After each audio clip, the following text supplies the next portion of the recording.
So there are very few things that can get me up this early in the morning, but going to meet a brand is one of them. And if you don't know what I'm talking about, my name is Brandon. I sell on Amazon, and over the past couple of years, I've sold millions of dollars worth of product through a method called brand direct wholesale. Essentially what that is we are buying brand name products right from the brand themselves and then selling them on the platform. And my partner Brad and I have been able to do a lot of really cool things because of that, like travel to the other side of the country, go to industry events, meet brand owners in person, and that's exactly what I'm going to do today. I'm going to take you guys along with me. We've been working with this brand for about a year and a half now, and the goal of the meeting this week is to actually get what's called a brand exclusive deal.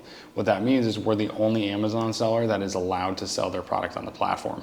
So this brand in an exclusive deal is probably about $400,000 a year in sales, and it's probably about $70,000 to $80,000 a year in profit. So I'm gonna take you guys along with me and show you exactly my thought process as to how I'm going to close this account so you can use it in your business. We'll see you there. So you might be thinking one of two things right now. You might be thinking, if you've never done this business model, this guy's absolutely crazy for doing this.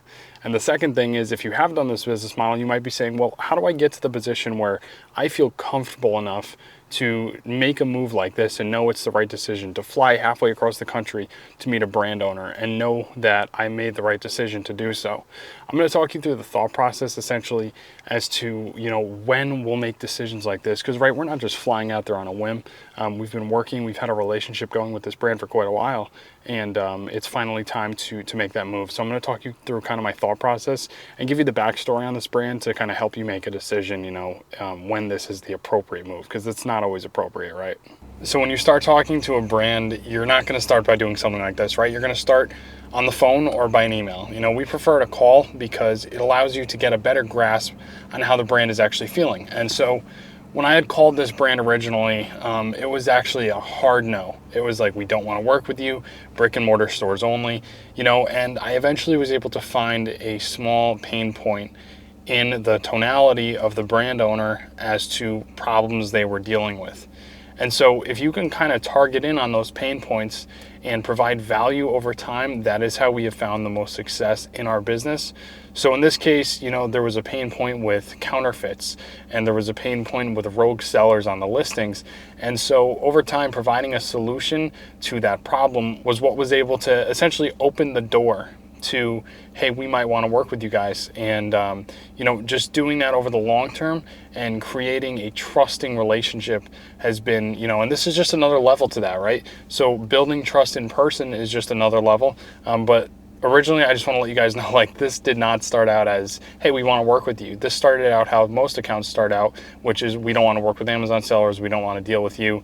You're just another problem for us. So it's all about differentiating yourself and being able to, I always say, you have to have a responsibility to fix the bridge that the last 3 Amazon sellers burnt down, right? And so that's what the goal is over time, and to provide value and take a true vested interest in the company. So it's about 3:30 in the morning right now, and I have to head to the airport. So I will see you guys when I get there.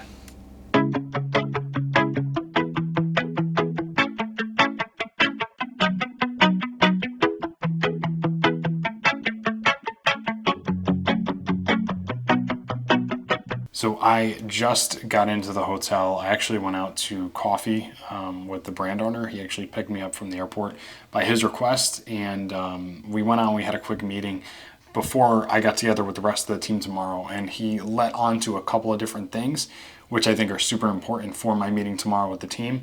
And I'm gonna kind of walk you guys through, what those things look like so that you can use them, to best prepare for your meeting with a brand owner.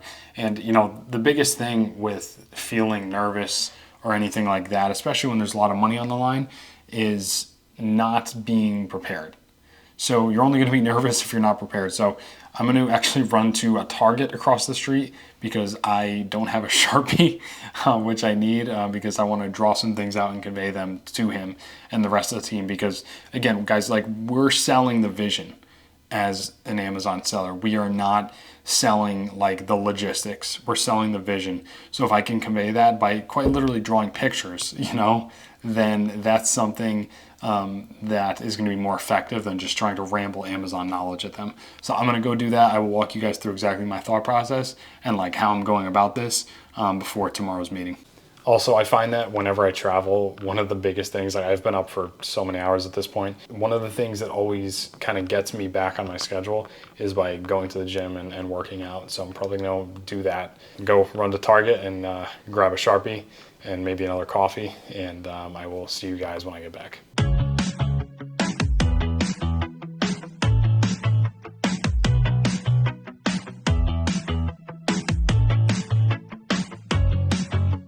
So I've been writing down some notes just relating to the overall pain points of the brand. And the main things that I'm highlighting here for them is, the really just how Amazon works and how it's conducive to that one seller exclusivity model and how it's going to benefit the growth of their brand. Things like advertising, a sponsored product ad, you're not going to be running the ad unless you're in the buy box. Or, having a vested interest to watch out for listings, things happening to the products. We had a product of theirs that had taken down a couple days ago and we caught it, right? Same thing with, having an open line of communication is huge. And especially as a brand owner who is concerned about the growth of their brand, having an open line of communication where there's one seller to articulate that stuff on your behalf as a brand owner to Amazon is just a huge advantage point, as opposed to having 10 sellers that are competing against each other and no one has a real vested interest in the growth of the brand. And one of the things that I wanted to say on this too is that doing things like this obviously comes with experience. You're not going to do this on the first or the 10th call, right? Been working with this brand for a long time. If you find yourself in a position like I am right now, where you've been talking to this brand for quite a while and you have the option to either make a move like this and go above and beyond or to not, I always suggest going above and beyond, because I know that I can walk away from this without any regrets saying that I didn't do everything that it took to close this account. And I always use the saying, doing things that other Amazon sellers won't do so you can close accounts that other Amazon sellers can't close. And I think that's super realistic, because the reality is, if you're watching this video, you're already ahead of 90% of people. Implementing it is what's going to put you ahead of 99%. So all that to say that I think I'm prepared. And, going into tomorrow, not only do I have this, but I also have probably about 30 pages worth of material, probably more than that actually. This is what preparation looks like. Yeah, I think I'm good. I will keep you guys posted as to how things go. We're going to be doing essentially all day meeting, starting at 9:30 in the morning, and got plans all the way through dinner, and hopefully I come back with some good results. So a little bit less than an ideal start. The shower did not get hot for some reason. I am not a cold shower guy, and I will never be a cold shower guy. I think hot showers are one of the few luxuries in life that I will never give up. That being said, I am wide awake now. It's about 5:30. I have the meeting with them right around 9:30, so I have like 4 hours. There's a Starbucks that's over there across the street. I'm gonna go over there, grab a coffee, and maybe like talk you guys through a couple things that I was thinking of late last night in terms of like really how to hammer this home, and really connect Amazon to the greater purpose of his business, right? And that's the biggest thing, is being able to make that connection, translate, and bridge that gap. So I'm gonna go grab a coffee, and I will see you guys when I get over there. So what I'm doing right now is I'm writing down a couple things. I'm writing where we were with the brand, I'm writing where we are right now, and then I'm writing where we want to be. Now, where we were, tons of rogue sellers on the listings, no representation, no control. Where we are now, since they've cut down on some of the sellers, right? But we still have, only some of their SKUs have been protected. Only some of their SKUs are being represented correctly, and only some of their SKUs are being advertised for.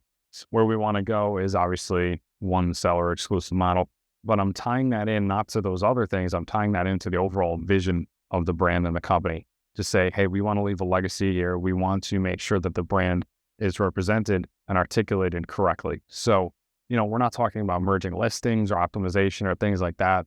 Like I mentioned, we want to talk about the tangible things that the brand understands, because that is what's going to get us there, rather than talking about Amazon. So articulating that stuff, the implementation through Amazon is one thing, but selling the vision, like we talk about this all the time, sell the vision, and then, the implementation comes after. We have, like I mentioned last night, all day that we're meeting from basically 9:30 in the morning to dinner time. So hopefully I will have some good news after that. I'll be able to fill you guys in, show you kind of, how the meeting went, give you my take on it, And yeah, we'll see what happens. So I'll see you guys tonight, hopefully. All right, so I just got back. We did up until about lunchtime. The brand owner had something to do. I actually just DoorDashed some sushi. Already dug into that because I am starving. But just want to recap the day, kind of tell you guys how things went, and give you kind of like my thoughts on things going forward, and like I said, how you can best use a scenario like this in your business. So we're gonna do that over sushi, and I will kind of walk you guys through my thought process. We didn't wind up doing dinner just because he had some things come up. But we did right up until that. So I want to kind of recap, tell you guys how it went, explain to you the process, like what things look like, and hopefully, like I said, you can use this in your business. Spoiler alert, close the account. So we're just going to kind of walk you through, the step-by-step process and my thought pattern, as well as the relationship building so that you can use it in your business. Okay, so one of the first things is picking up, and this goes for like being on the phone, this goes for, being in an in-person meeting. Obviously, this is a higher level meeting, but understanding the person's intention. And we do that through looking at things like their emotions. We do that by looking at things like, the lengths they've gone through for the meeting, how excited they are, just basic like human traits, right? So obviously, going into this meeting, I knew that this was a higher level meeting, but if you're on the phone with a brand or whatever it is, understanding when to like push, I always say like when to let the line out and when to reel the line in is dictated by the emotions of the other party or the brand. So in this case, obviously the emotions were leading towards this was a meeting about exclusivity. I knew that going into it. So I knew going into the meeting that I wanted to be a little more pushy and a little more forward than I am normally because, again, it's just time to close. So the second thing is to gauge what to say based on the pain points. So just like we talk about pain points when you're on the phone with a supplier or something, it's really no different than having a pain point, in a real interaction in real life. Only when you get to a higher level of a discussion like this, the pain point is what is going to bridge that gap from not closing exclusivity to closing exclusivity. And you do that simply through asking calibrated questions like, Brad and I talk about all the time when you're on the phone with a supplier as well. So asking, hey, what is going to get you from this 95% that you're at to the 100%? What are the points that are going to make you feel more comfortable? And in this case for the brand owner, it was about two things. It was about the longevity of the relationship and reassuring him, just emotionally that we are in this for the long haul, as well as just the financial stability of the company. If you're going exclusive with a company, you want to make sure that they're financially stable. Totally common concerns, totally get that, right? So ensuring both of those two things, as well as walking him through the process from start to finish, tying everything together, making it cohesive. That's something that I always like to do with the brands is I'll take them essentially from the beginning of our relationship and be like, hey, this is where we started, this is where you guys were, this is where you are now, and this is where you want to go. And in most cases, something that I will say, the place that you were before with your company is significantly higher of a risk to your brand than what you might be afraid of moving into exclusivity. You can use it in your call or next high level, brand negotiation, but it works really well because it kind of alleviates that risk, and it worked well today, and I was able to do that. So after we had that full meeting with the team, we went out to lunch. It was a little bit more casual, and then continued to talk. The brand asked me a couple more questions. And that kind of brings me to my third thing, which is being prepared. Having the answer to any possible question that brand is going to ask you is going to close you accounts, because there's a level of conviction when you know what you're talking about. So if you don't know what you're talking about, you can only BS for so long. So learning and understanding the trade and really, really believing in what you're saying and having an answer to any possible question that they might ask you is the difference between them feeling confident in you and them not feeling confident in you. And at the end of the day, that's what you want. You want trust, you want to build confidence, because that develops into a good long-term relationship that they are happy with. Went for a local drive in the area, showing me different kinds of scenery, different things native here, and then went back to the hotel. So basically the plan for the rest of the night is I'm going to do absolutely nothing and watch a movie, but we're actually going to be signing an agreement tomorrow. So he has the agreement in his inbox. He has to make a couple adjustments, a couple edits. I'm going to look at that and make sure they're all good, which they should be given, what he was saying. And tomorrow morning before my flight back, we're going to be meeting up again, signing the agreement, and that's that. So $70,000 in less than 48 hours, right? But that being said, that came with a year and a half of work. So it goes to show you, Amazon wholesale is extremely scalable, and you can scale very effectively, right? But it all just comes down to putting in the effort, going above and beyond. So in closing, if you are in the position right now where you're watching this video, this is your sign. This is me telling you that if you are possibly in a position to go above and beyond to close a relationship, or to just go above and beyond to make things happen in your business, do it. Don't sit behind your phone not wanting to make a cold call. Don't sit behind your computer not wanting to respond to an email because they rejected you. Going above and beyond is what closes wholesale accounts. And if you are able to do other things that other Amazon sellers won't do, you will close wholesale accounts that other Amazon sellers can't close. So I'm going to finish dinner, watch a movie or something, and I will follow up with you guys in the morning. But a really, really good day. And, just hopefully this helped a little bit, giving my insight as to what's going to, sometimes push a brand owner over that edge to really commit to something. And it doesn't come down to all the crazy things that we talk about with, logistics and listing and optimization. It comes down to this. It comes down to trust. It comes down to a handshake. And that's really the most important thing. So, day well spent. I'm going to go do that, and I'll talk to you guys in the morning.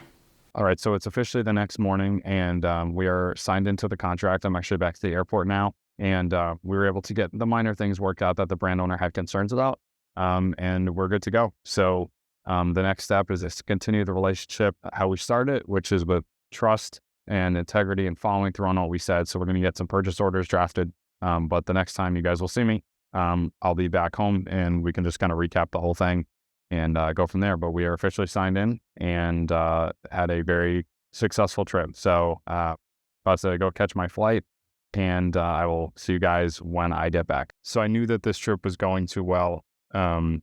I actually have a layover right now, which is where I am, but I left my laptop in one of the chairs at the airport where I flew out of. So I just had to call them, and I submitted like a form for lost and found. So I might be in the market for a new MacBook now.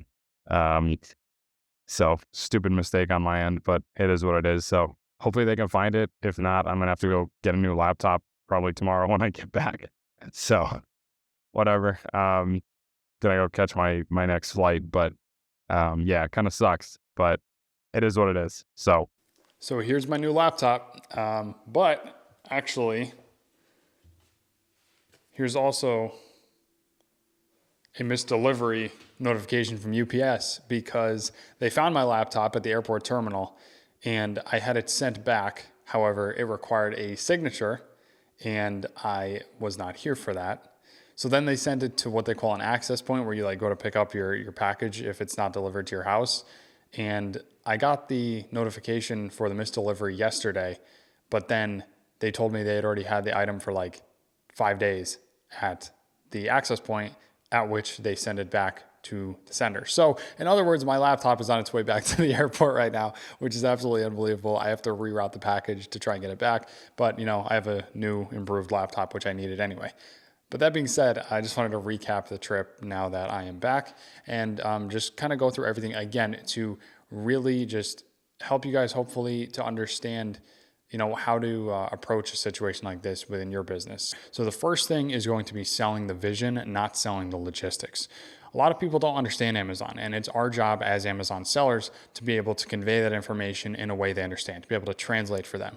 And so in this case, selling why Amazon impacts the greater vision of the brand is going to be a really, really important point. It was for me in this particular instance, but a lot of times that is a key point that you should use with brand owners. Don't try to sell them on the logistics of how we're doing it. Sell them on why we're doing it and how it impacts them as a whole. The next thing is to stay persistent. I always say there is no point of even making a phone call, sending an email, doing any of that, doing any outreach to brands. Unless you are willing to follow up, you may as well not even reach out to begin with. Majority of the time, brands are going to reject you. That is the key difference between brand direct wholesale and maybe wholesale through a distributor. Brand direct wholesale is all about the relationship, and getting your foot in the door to build that relationship is where most sellers fall off. So if you are reaching out to brands, like I said, this started out as a complete, we don't want to work with you, brick and mortar only, we don't want anything to do with you. And it turned into a brand direct exclusive relationship, which is profiting $70,000 plus per year, every single year. And so the key difference with that is the ability to persistently reach out and to persistently reach out with value. Every time you reach out, you don't want to just be bothering the brand. You want to be reaching out with something of value.